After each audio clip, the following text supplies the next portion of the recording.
name is Sarah Desmarais. I'm an associate professor of psychology here at NC State, and we're doing research trying to figure out the prevalence of mental health problems in the Wake County Jail and to try to figure out ways that we could improve the treatment of adults with mental illnesses. So there are more than 2 million adults with mental illnesses that cycle through the jail every year across the United States. And this is in large part due to this process through which all of the hospitals have started to close and people are living in the community more and not getting the treatment they need. And so we're looking at those adults who come into contact with the jail system and trying to figure out what we might be able to do to keep them from coming back through the jail. I would say if you look at the medication, 65 to 75% of the people have some type of mental illness. You've got to remember this is a jail, and we'll process anywhere from 35 to 40,000 people through our jail every year.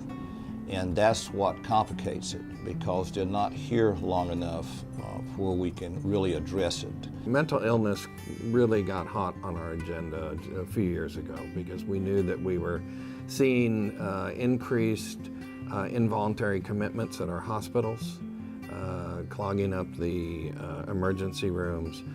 And so we really got serious about let's understand the population, let's understand the demographics and the numbers behind this, so that then we could create a plan on how we might be able to remove some people from a pretty onerous pipeline where they go from jail to possibly homelessness or have another mental crisis that ends up in our ambulances and then at our hospitals.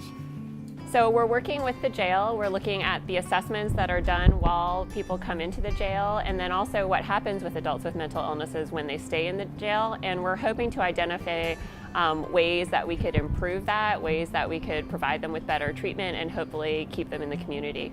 So how can we understand the people coming into our jail that have a mental illness, and how can we better allocate our resources so that they are getting the help they really need outside of the jail, within the community, and are able to then give back to their own community and be a healthy, contributing citizen in Wake County. Dr. Desmarais has been a great champion for this project, so we're really excited that she's bringing that knowledge and energy here in Wake County. NC State and the College of Humanities and Social Sciences are providing us with the funds and the opportunity to engage in the research and to really create the partnerships that were necessary to get to this point where we could do a funded research project. I hope that in the long run that we're really able to come up with solutions that work for Wake County, but also potentially across the United States more generally, to think through strategies to keep adults with mental illnesses out of the jail, and when they do come into the jail, make sure that they can be returned to the community and where they can get treatment.